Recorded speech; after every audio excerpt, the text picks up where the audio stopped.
Good morning, it's June 19th, and this is To My Liberal Friends. The Republican Party in the House of Representatives needs to get their act together. The problem is the small minority of the caucus, the Freedom Caucus, who act like petulant little children, or should I call them spoiled brats. I think we all remember the run-up to the midterm elections, and everyone was predicting a red wave that would not only give the Republicans a strong majority in the House, but also a majority in the Senate.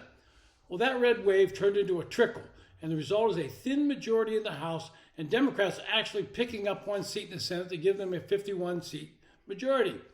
Republicans have been calling for spending cuts, but to actually enact them, you have to have control of both the House and Senate, and it helps to have the Oval Office as well.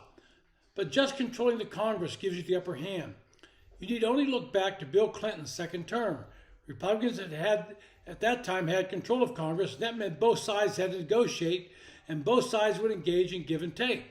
Bill Clinton and Newt Gingrich would never be considered bosom buddies, but they hammered out a compromise and called the new agreement a model for how divided government can work. Clinton took credit for signing the first balanced budget in the generation, assuming the government's estimates of economic spending came true over the next 5 years. Now, we all know they did not. The language reminiscent of President Ronald Reagan, he said Democrats and Republicans, by choosing cooperation over conflict, had ensured that the sun is rising in America again.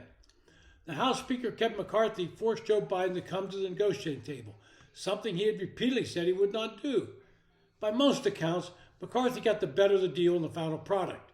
Most importantly, he got language in that bill that mandates Congress pass all the appropriations bills, and failure to do so would mean a cut in spending beyond what was agreed to. Central to the compromise is a 2-year budget deal that would essentially hold spending flat for 2024 while boosting it for defense and veterans and capping the increase at 1% for 2025. That's alongside raising the debt limit for 2 years, pushing that volatile political issue past the next presidential election.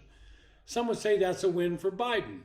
Where McCarthy got his wins was in rescinding billions of unspent COVID dollars. He also got a cut in the amount Democrats have passed for the IRS. He also got increased work requirements for able-bodied men who are receiving food stamps. This was a tough negotiation and should set the stage for further Republican cuts if they can hone their message in the 24 elections. But that was not good enough for the Freedom Caucus. They demanded that McCarthy agree to deeper spending cuts in the appropriations bills as they move forward. They ignored that they would be dead on arrival in the Senate, where Democrats control the budget process. But I guess it makes them feel good, and they threatened to offer a motion on McCarthy keeping the Speaker's gavel if he did not agree. This is why I believe they act like spoiled brats. Democrats immediately called foul, and the media jumped in to echo that complaint. This is where Chip Roy, a Republican from Texas, and his fellow right-wingers don't get it. They're threatening to shut down the government at the end of the fiscal year, and they cannot read the tea leaves that it will be Republicans that get the blame because they reneged on the deal they agreed to.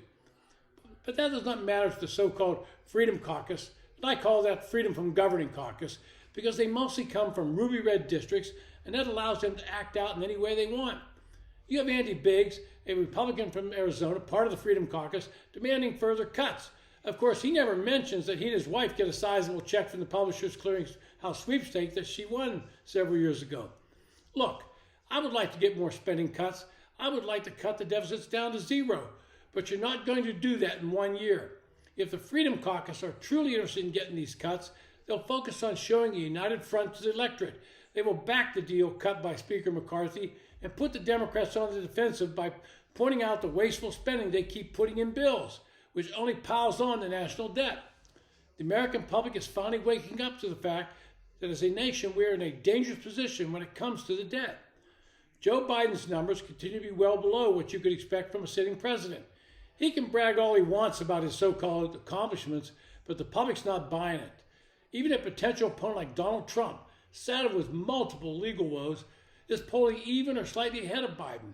A strong Republican on the top of the ticket in 2024 can pull those House and Senate seats across the line and possibly give Republicans control of the House, Senate, and even the Oval Office. Then Republicans can take a knife to the federal spending binge that the Democrats have been on since Biden was elected and show the voters they're sincere about their promises. But they cannot do this unless they're united, and don't allow the Democrats to sit back and laugh at them while they twist themselves into knots.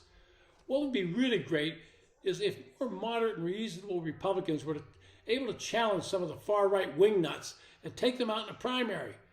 They could then come to Congress with a goal of working with a strong majority and addressing the fiscal problems of the nation without all the publicity hysterics that so many of the right-wingers seem to like to engage in.